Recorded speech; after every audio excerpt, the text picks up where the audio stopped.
পরগনার হিঙ্গলগঞ্জে নির্বাচনী উত্তাপ তুঙ্গে। তৃণমূল প্রার্থী আনন্দ সরকারের সমর্থনে আজ লেবুখালী বাসস্ট্যান্ড সংলগ্ন মাঠে বড় জনসভা অনুষ্ঠিত হচ্ছে। সকাল থেকে সুন্দরবনের বিভিন্ন এলাকা থেকে কর্মী সমর্থকদের ভিড় লক্ষ্য করা যাচ্ছে। দুপুরে সবাই উপস্থিত থাকার কথা অভিষেক ব্যানার্জির, যা ঘিরে এলাকায় বাড়তি উৎসাহ তৈরি হয়েছে। উত্তর 24 পরগনার হিঙ্গলগঞ্জ বিধানসভা কেন্দ্রকে ঘিরে ক্রমেই বাড়ছে নির্বাচনী উত্তাপ। তৃণমূল কংগ্রেস প্রার্থী আনন্দ সরকারের সমর্থনে লেবুখালী বাসস্ট্যান্ড সংলগ্ন মাঠে আজ অনুষ্ঠিত হতে চলেছে একটি বিশাল জনসভা। সকাল থেকে সুন্দরবনের বিভিন্ন প্রান্ত, বিশেষ করে শামশেরনগর ও কালীতলা এলাকা থেকে নদীপথে তৃণমূল কর্মী সমর্থকরা সভাস্থলের উদ্দেশ্যে রওনা দিয়েছেন। দুপুর 2টো নাগাদ এই জনসভায় উপস্থিত থাকার কথা রয়েছে তৃণমূলের সর্বভারতীয় সাধারণ সম্পাদক অভিষেক ব্যানার্জি, যার জেরে এলাকায় উৎসাহ তুঙ্গে। 2026 সালের বিধানসভা নির্বাচনকে সামনে রেখে হিঙ্গলগঞ্জ কেন্দ্রটি রাজনৈতিকভাবে যথেষ্ট তাৎপর্যপূর্ণ হয়ে উঠেছে। একদিকে তৃণমূলের নতুন মুখ আনন্দ সরকার, অন্যদিকে সন্দেশখালী আন্দোলনের প্রতিবাদী মুখ হিসেবে পরিচিত বিজেপি প্রার্থী রেখা পাত্র। এই লড়াই ঘিরে ইতিমধ্যে জোর চর্চা শুরু হয়েছে। উল্লেখযোগ্যভাবে 2016 এবং 2021 দুবারই এই কেন্দ্র তৃণমূলের দখলে ছিল। হিঙ্গলগঞ্জ পঞ্চায়েত সমিতির সভাপতি শহীদুল্লাহ গাজী দাবি করেছেন 2021 সালের তুলনায় আরও বেশি ব্যবধানে জয় পাবে তৃণমূল।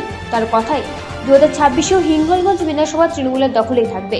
এই দাবিকে সামনে রেখেই আজকের জনসভাকে ঘিরে দলীয় কর্মী সমর্থকদের মধ্যে বাড়তি উদ্দীপনা লক্ষ্য করা যাচ্ছে।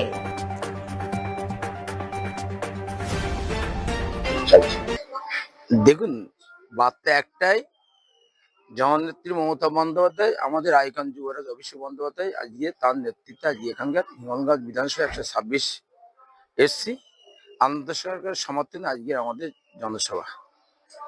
যেহেতু যুবরাজ হিঙ্গলগঞ্জ মাটিতে প্রথমেই আসছেন, কারণ আমরা যুবরাজে এত বড় সভা কোনোবার আমরা করতে পারিনি। আর মানুষ, এলাকার মানুষ উৎফুল্ল, যা আজকে তার প্রমাণ করে দিয়েছে। হিঙ্গলগঞ্জ বিধানসভা যে যিনি প্রতিবাদী, আমাদের তৃণমূল কংগ্রেসের বিরুদ্ধে যিনি প্রতিবাদী, আমাদের কাছে তাকে আমরা মনে করছি সে আমাদের কাছে কিছুই না। কারণ আমরা আমাদের সাংগঠনিক মাধ্যমে, আমাদের মানুষের গণতন্ত্রের মাধ্যমে, ভোট ক্রিয়ার মাধ্যমে তাকে আমরা হিঙ্গলগঞ্জ থেকে বিগত দিনে আমরা যে ভোটে লিখতেছি, মানুষের যে উৎফুল্ল, আজকে মানুষের জনজোয়ার হবে হিঙ্গলগঞ্জ বিধানসভায়, আমরা তাকে বিসর্জন দেওয়া হবে। বারবার একটা মিথ্যেবাদী, যিনি একটা বিধানসভার ক্যান্ডিডেট, সে আগামী দিন মানুষ যাকে তাকে অস্বীকার করলে সে কিন্তু একটা মুখ বিধানসভার 1 নম্বর ব্যক্তি। কিন্তু এত মিথ্যেবাদী আর এত তার ব্যবহার, এটা মানুষ মেনে নেবে না।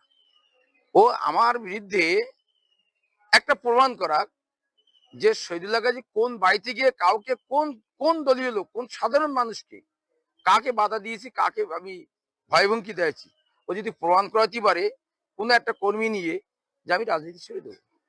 এরা হয়তো আমাদের মতো চক্রান্ত করে নির্বাচন কমিশনকে আমাদের কাছে কিছু আমাদের দলের এবং আমাদের কাজমতো চেষ্টা করেছে, কিন্তু আমাদের রায় সাধারণ মানুষ, জনতাই আমাদের রায় দেবে। গতবার থেকে মার্জিন বাড়বে, প্রচুর মার্জিন বাড়বে। কেন, উনি বহিরাগত আর আমার হচ্ছে বহির্ভূত।